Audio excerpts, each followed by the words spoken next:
teman saya jadi agen asuransi baru 3 tahun sudah bisa beli mobil, ya kan, rumah, jalan-jalan ke luar negeri. Ketika Anda benar-benar memutuskan masuk ke dunia ini, satu hal yang pasti adalah mental Anda tidak boleh berpikir seperti itu. Oh, berarti motivasinya itu tidak boleh sekedar karena melihat teman-temannya bisa sukses kemudian ikut-ikutan gitu. Tahu ya, udah bagus mentalnya. Ya, hal kedua yang sering dilupakan agent itu adalah product knowledge. Ya, Nah, knowledge ini product knowledge itu banyak leader juga yang istilahnya langsung perintah agent-agentnya itu untuk ya udah coba tes prospek dulu deh kan.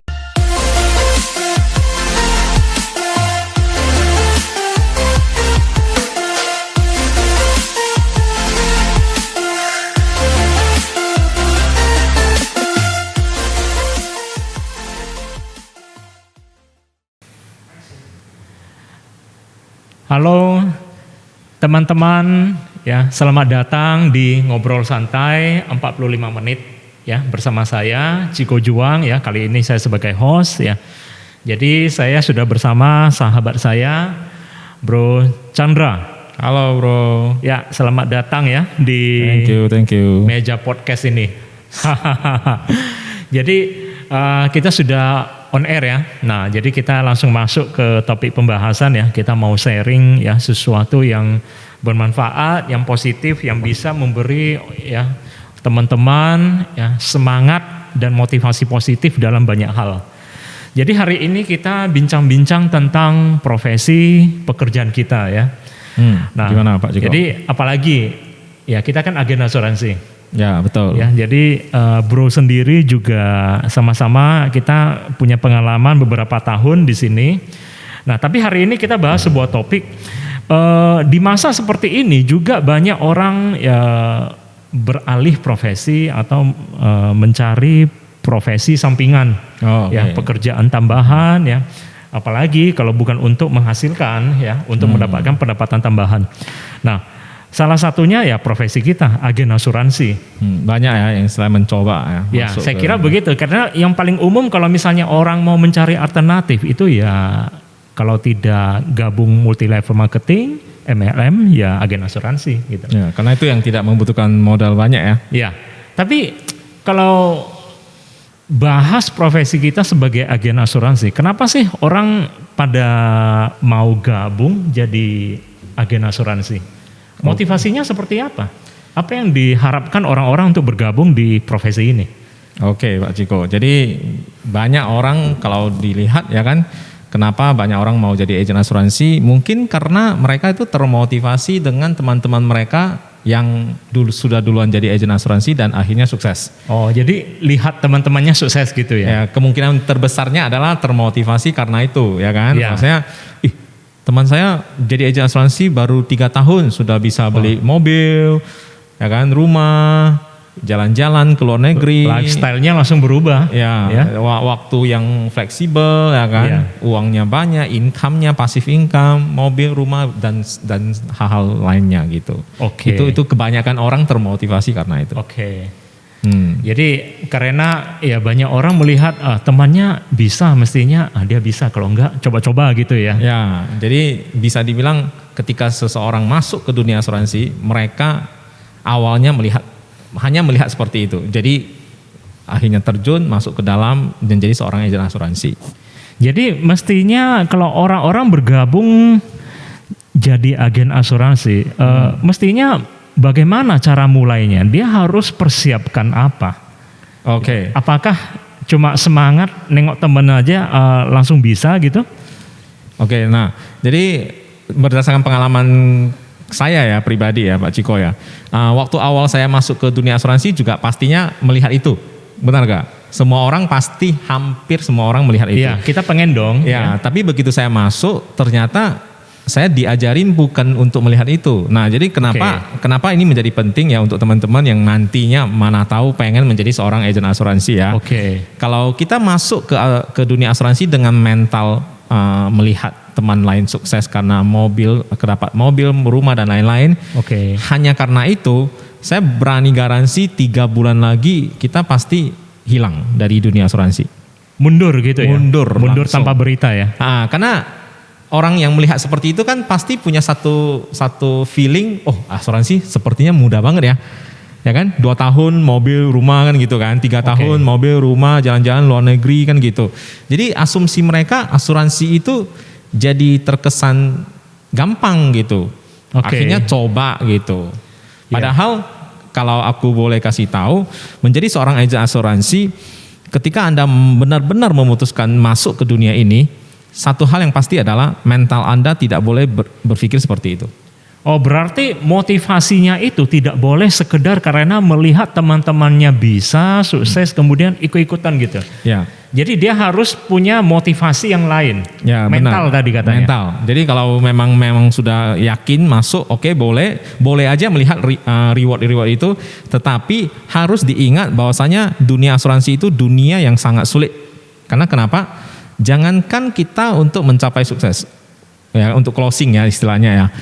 Untuk ketemu orang aja, ketemu calon nasabah aja Pak Ciko, kita udah pernah hadapi ya. 10 orang yang kita coba telepon, 9-nya bilang nggak ada waktu ya kan. Atau tidak bisa. Tidak bisa, 1 orang oke, tapi setelah itu tunda ya kan. Setelah prospek tunda gitu. Jadi harus dikasih tahu dulu, leader-leader berkewajiban untuk kasih tahu ke agent-agentnya adalah masuk ke dunia asuransi berat banget di awal. Di awal itu sangat sulit. Jadi mental seperti itu yang harus dipersiapkan. Ya, jadi sebetulnya teman-teman yang pada bergabung pertama kali ya, dia harus punya persiapan mental untuk memahami segala kondisi pahit-pahit. Ya, benar. Jadi supaya kita itu istilahnya tidak terkejut badan loh gitu. Waktu kita prospek, ditolak ya. Waktu kita prospek, di reject, kok di block, gitu ya? Gitu kan. Ternyata dia tidak memahami atau belum tahu pahitnya seperti apa. Ya. Cuma enaknya ya. Cuma melihat jalan-jalannya, mobilnya kan gitu kan. Akhirnya apa? Ya itu yang saya bilang. Jadi awal masuk aja sudah salah jalan gitu, sudah salah mindset istilahnya. Karena saya juga pernah baca bahwasannya memang ketika orang-orang kebanyakan menilai atau melihat seseorang, lebih banyak orang menilai hasil akhirnya. Ya, benar. Tapi proses perjalanan dari seseorang ya di profesi tertentu jadi sukses bagaimana itu plus minusnya ya, terutama minusnya itu tidak banyak orang tahu gitu. Ya, karena mungkin leader juga merasa kalau kasih tahu yang terlalu mengerikan di awal, mereka jadi malah bisa mundur sebelum bertarung gitu ya. Bisa jadi malah jangan deh gitu, terlalu mengerikan kan gitu kan. Padahal memang itulah yang harus dikasih tahu kan, bahwasanya ini yang akan kamu hadapi gitu. Ya. Tapi sebenarnya kalau menurut saya mungkin kita harus berpikir realistis juga. Tidak ada hal yang betul-betul mudah atau walaupun itu sulit juga bukan tidak mungkin gitu. Ya, sulit hanya karena kita belum tahu caranya aja. Belum tahu caranya. Nah, kalau udah tahu ya pasti jadi mudah juga kan. Jadi gitu. Kalau dia seseorang masuk ke industri ini, ada orang yang mengajari atau mengatakan caranya bagaimana. Gimana? Benar kan? Ya, benar. Ada panduannya, ada cara kerjanya, ada leader yang bisa nuntun gitu kan. Ya, benar. Jadi satu ya, ingat mental bahwasanya ini adalah bisnis yang sulit di awal. Itu harus ada dulu. Jadi guys, kesimpulannya butuh persiapan mental ya. Anda butuh seluk-beluknya ini sepahit-pahitnya. Bukan hanya reward yang kita lihat dari teman-teman kita. Nah, jadi selain persiapan mental, hal apa lagi yang harus dipersiapkan seseorang supaya dia bisa mulai menjadi agen asuransi? Oke, jadi setelah kita kasih tahu ya, udah bagus mentalnya, ya hal kedua yang sering dilupakan agent itu adalah product knowledge. Ya, nah ini product knowledge itu banyak leader juga yang istilahnya langsung perintah agent-agentnya itu untuk ya udah coba tes prospek dulu deh, kan gitu kan. Product knowledge itu seperti misalnya aturan main produk ya. Sebuah manfaat, pertanggungannya dari mana sampai mana, terus tanggung berapa lama sampai usia berapa gitu ya. Jadi gimana rasanya kamu belum menguasai sesuatu tapi menjual produk itu. Itu kan aneh kan. Maksudnya itu juga yang membuat agent itu jadi gagok ngomongnya ya kan. Ngomongnya tidak beraturan, salah ngomong mungkin, akhirnya membuat nasabah itu jadi ragu dan segala macamnya. Nah, product knowledge ini yang saya maksud adalah product knowledge yang bisa karena kalau kita menguasai satu bidang gitu kan, product knowledge tersebut, Ya. itu otomatis akan membuat rasa percaya diri kita itu lebih meningkat ya. Seperti kita waktu belajar mau nyetir pertama kali ya kan, pasti mungkin cuma 20 30 km kan, tapi makin lama kan mungkin 100 km aja biasa gitu. Nah, jadi ingat product knowledge itu harus dikuasai dulu baru mencoba untuk prospek gitu. Bukan prospek dulu baru di lapangan terjadi apa baru belajar product knowledge. Itu justru bagi saya kesalahan umum. Karena ketemu nasabah itu kan tidak gampang Pak Ciko. Jadi contoh nih, misalnya Pak Ciko ketemu satu orang baru, agent baru gitu kan. Kesan pertamanya aja udah Pak Ciko sendiri merasa ini agent sepertinya masih tidak tahu apa-apa nih kan gitu kan.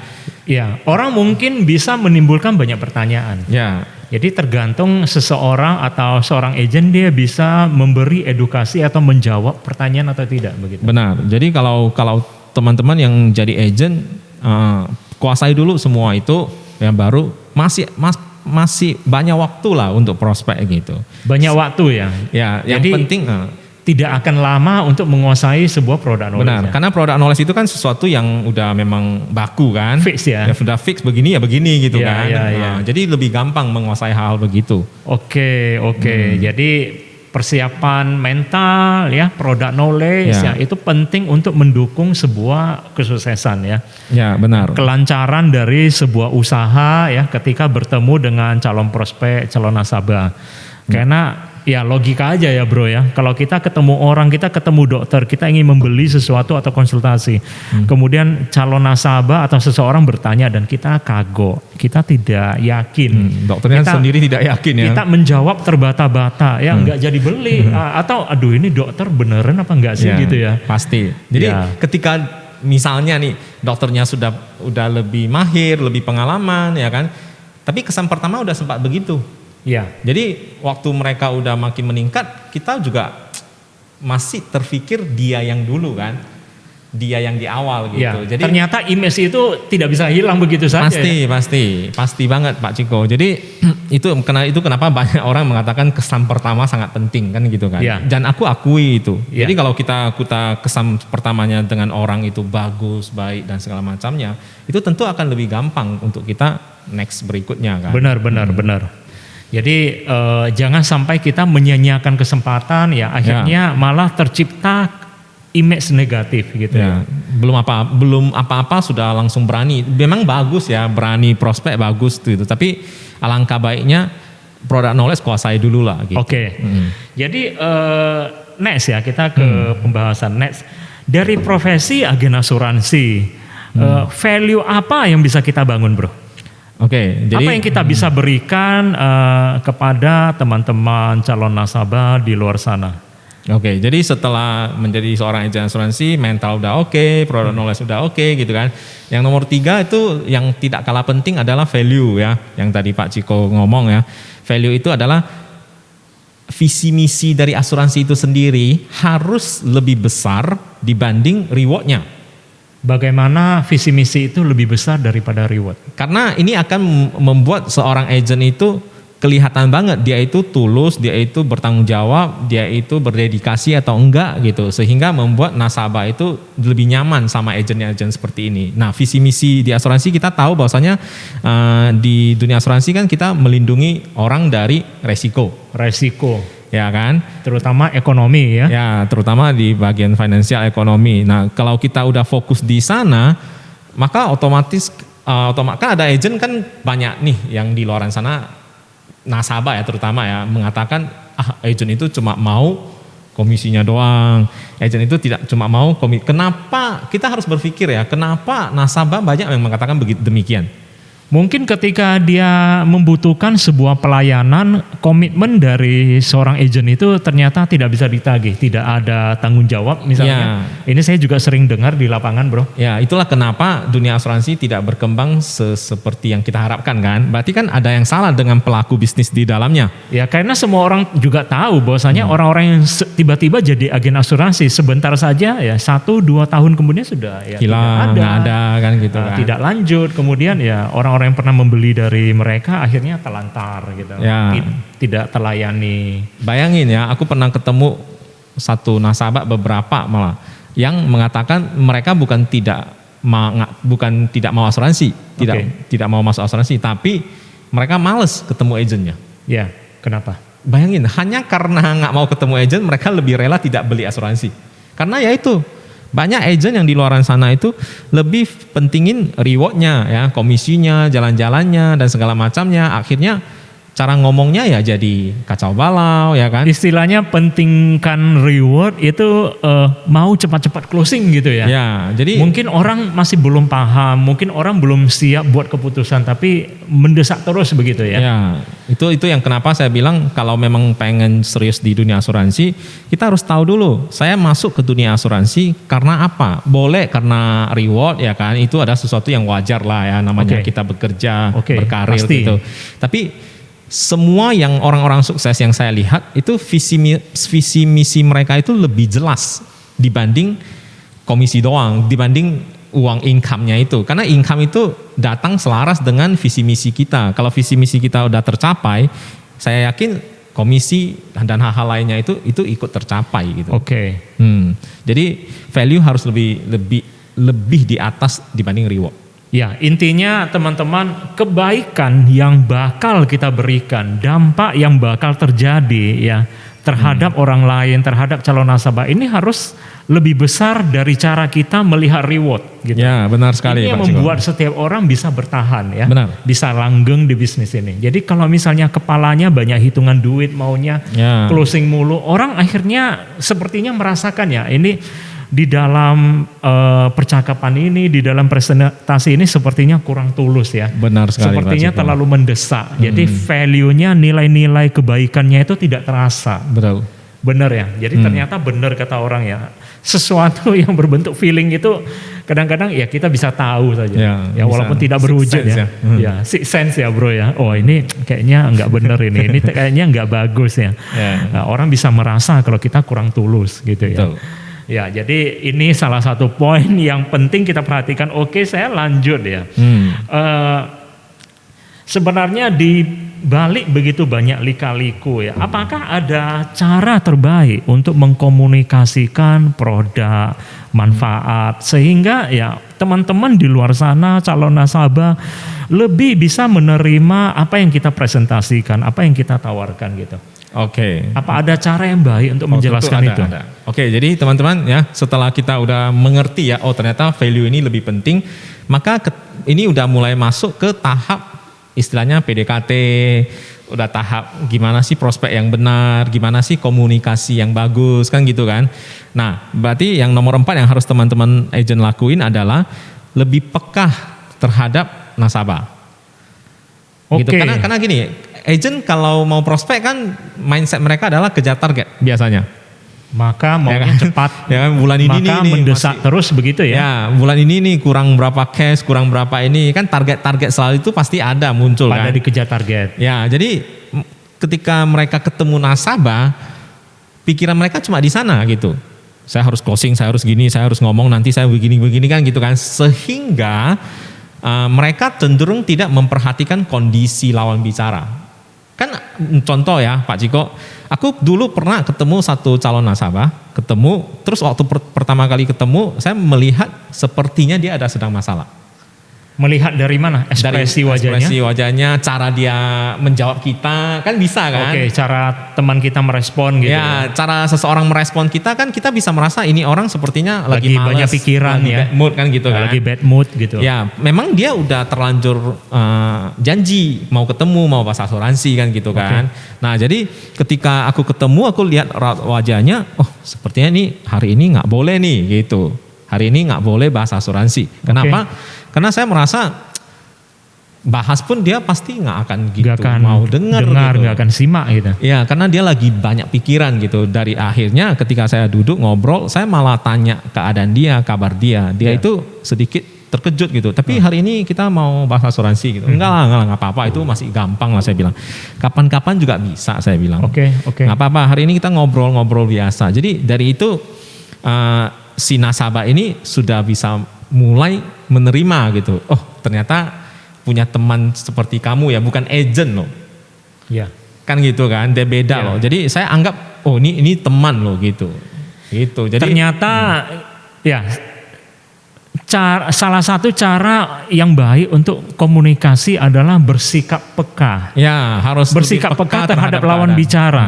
Jadi seperti contoh kasus yang baru Bro jelaskan tadi, ternyata malah si agent mendapat penilaian positif Betul. dari lawan bicaranya. Oh, ini orang nggak serampangan gitu ya, Ya, nggak mau cepat aja gitu. Ya, daripada kita maksain ngomong, oke ya, karena kita udah ketemu hari ini mau bahas asuransi gini loh, aku jelasin asuransi panjang lebar, terus dia cuma mungkin melayang-melayang kan, Ya, ya kan, ya. karena lagi bad mood, karena Ya. lagi banyak pikiran gitu Ya. kan, akhirnya dia jawab apa? Oke lah, nanti saya pikir-pikir dulu. Nanti saya kan, gitu pikir, kan. padahal dia tidak nangkap apa-apa Ya, gitu. dia tidak tanggap apa-apa, oke? Ya. Kita merasa oke deh, kita udah Selesai ya. tugas kita udah selesai. Oke. Akhirnya kita pulang, terus Oke. seminggu lagi mungkin follow up ya kan. Ya. Bro, gimana yang kita bahas hari itu?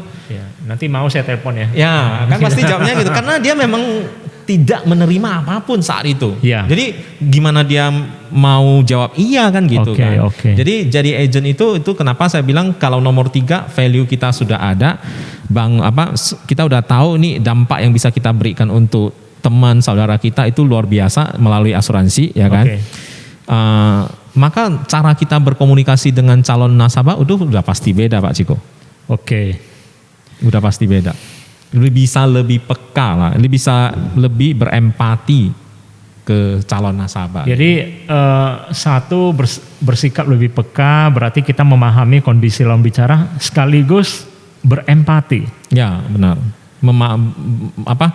Berusaha menempatkan posisi kita ke dia gitu. Di tempat lawan bicara. Ya, jadi kita lebih bisa lebih bijak menggunakan kata ataupun kalimat yang cocok untuk dia dengar. Gitu. Jadi saya mengerti, berempati ini juga penting. Ini membuat kita lebih hati-hati dalam cara memilih kata-kata ya. Betul sekali. Jadi artinya kalau teman-teman berempati, teman-teman menempatkan posisi Anda di tempat lawan bicara.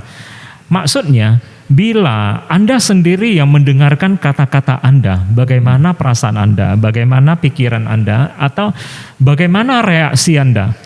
Jadi kalau ini baik, ini positif, ini tidak ada yang salah, berarti bisa diterima. Tapi Betul. kalau Anda sendiri mendengar kata-kata atau kalimat atau sikap kita sendiri kemudian Anda juga tidak bisa terima, berarti ini salah. Ya. Ini juga salah untuk dilakukan kepada orang lain. Betul Ya, sekali. begitu ya, begitu Ya. berempati ya. Saya mencoba menjelaskan kepada teman-teman kita di forum ya, di Ya. dunia online. Nah, jadi itu ya, Ya. peka, berempati ya. Betul sekali. Nah, jadi demikian malah menjadi value-value yang positif itu malah timbul, Betul. malah tercipta. Jadi trust itu otomatis datang. Ya, dan otomatis ya kamu Peluang pasti closingnya ya, peluang closingnya tuh peluang pasti closingnya tinggi menambah. gitu ya. Betul sekali. Jadi tidak harus punya satu mindset, pokoknya harus prospek, pokoknya harus closing, nggak usah gitu. Maksudnya boleh aja berharap seperti itu, tapi kita tahu itu kan hasil akhir yang sebenarnya kita tidak bisa kontrol kan. Itu kan keputusan di tangannya si nasabah kan. Iya. Tapi apa yang bisa kita lakuin ini yang harus kita perhatiin lebih detail. Iya, berarti yang penting itu kita perhatikan prosesnya ya. Betul sekali.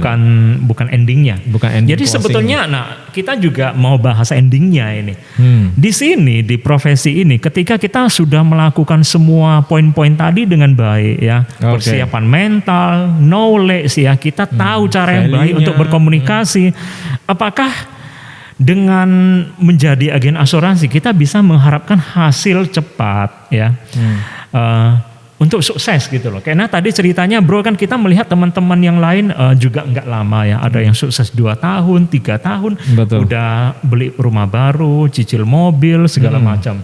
Jadi kalau teman-teman yang baru bergabung, apakah bisa mengharapkan hasil yang sama seperti ini? Oke, jawabannya ada 2, bisa dan tidak bisa. Nah, Oke. saya jelasin kenapa bisa dan tidak bisa. Oke. Bisa dengan catatan brand Anda di masa lalu itu udah bagus.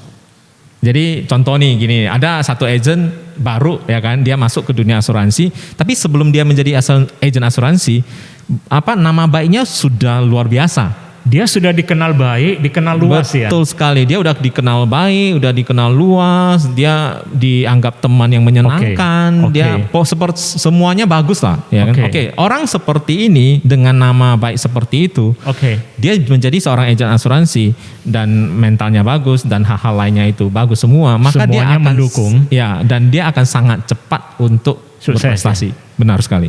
Tapi kalau bila tidak, dia nggak punya itu semua. Dan jika dia belum, kan ada nih teman orang-orang yang mungkin dari dia umur baru mulai kerja dan sampai sekarang dia itu di back office, ya kan? Ya, kenalan tidak banyak, branding tidak ada. Baru belajar marketing, baru belajar jualan. Betul gitu. sekali, dan hal-hal lainnya belum menguasai, belum kenal orang, itu agak susah untuk segera sukses gitu. Itu butuh waktu maksudnya. Jadi lebih tepatnya dia harus menanam dulu gitu. Dia harus mengerti bahwasanya, karena kan banyak orang gini loh Pak Ciko. Banyak orang melihat, itu 2 tahun bisa, harusnya saya bisa. Kan gitu kan.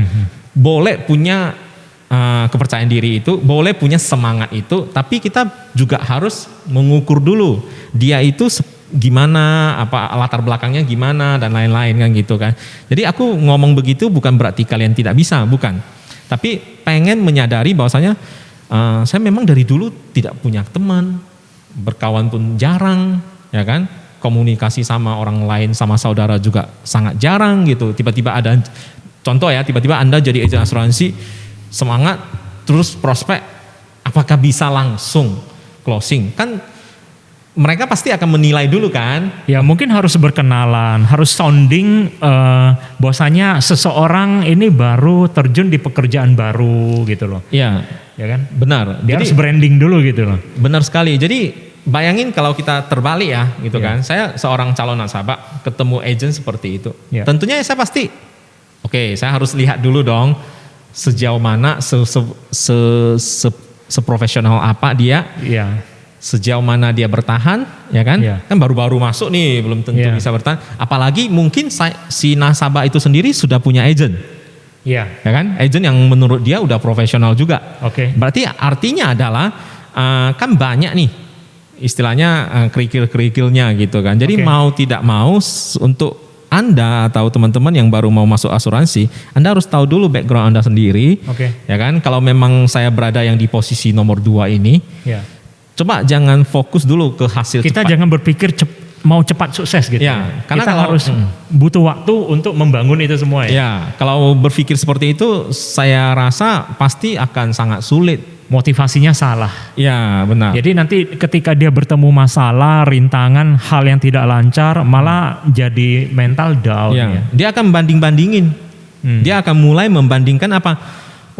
Si agent itu bisa lah, dia 1 tahun bisa lah ya, karena begini, karena begitu kan gitu kan. Jadi perbandingan seperti itu membuat dia makin males, makin apa gitu. Jadi kan, tapi kalau teman-teman hari ini dengar podcast hari ini ya kan, oke, saya berada di kondisi begini, nggak apa-apa, namanya juga membangun ya kan. Kenapa banyak orang membangun usaha itu 1, 2, 3, 5 tahun pertama mereka sanggup?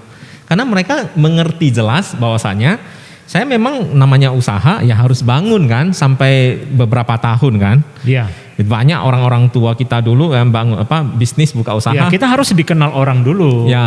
Bukan hanya usaha atau pekerjaan baru kita, orang-orang harus mengenal pribadi ini juga ya. Benar. Saya orang yang seperti apa? Apakah orang-orang bisa menerima karakter saya begitu loh. Sebelum bicara apa yang saya jual gitu. Betul sekali. Apalagi ya di dunia asuransi itu beda banget dengan bisnis yang biasa ya. Asuransi itu saya berani bilang ke teman-teman 80% nasabah beli asuransi karena agentnya. Karena orangnya ya. Karena agentnya. Saya pernah baca istilah seperti ini. Jadi bahasa Inggrisnya di bisnis asuransi ini adalah bisnis manusia ya. Orang ketemu orang. So apa yang terjadi di sini adalah people buy people first ya.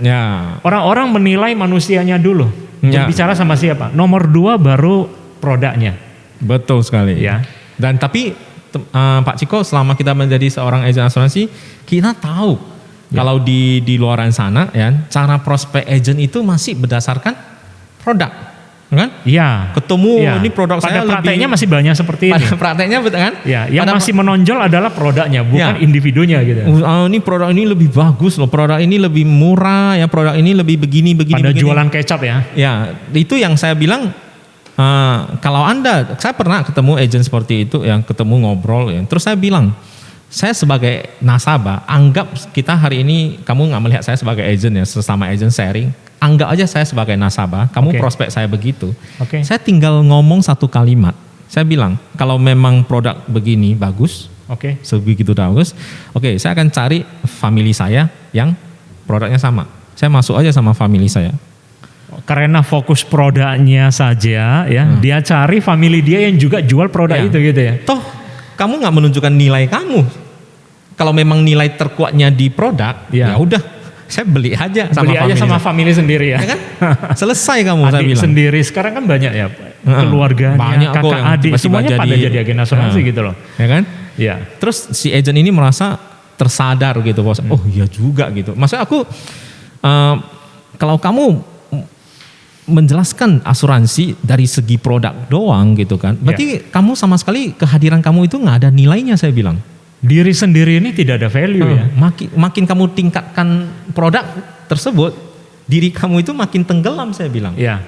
Jadi teman-teman, bukan saja ketika Anda datang membawa produk, Anda juga harus membawa kelebihan, nilai-nilai positif yang bisa dipegang oleh teman-teman calon nasabah. Betul sekali. Ya.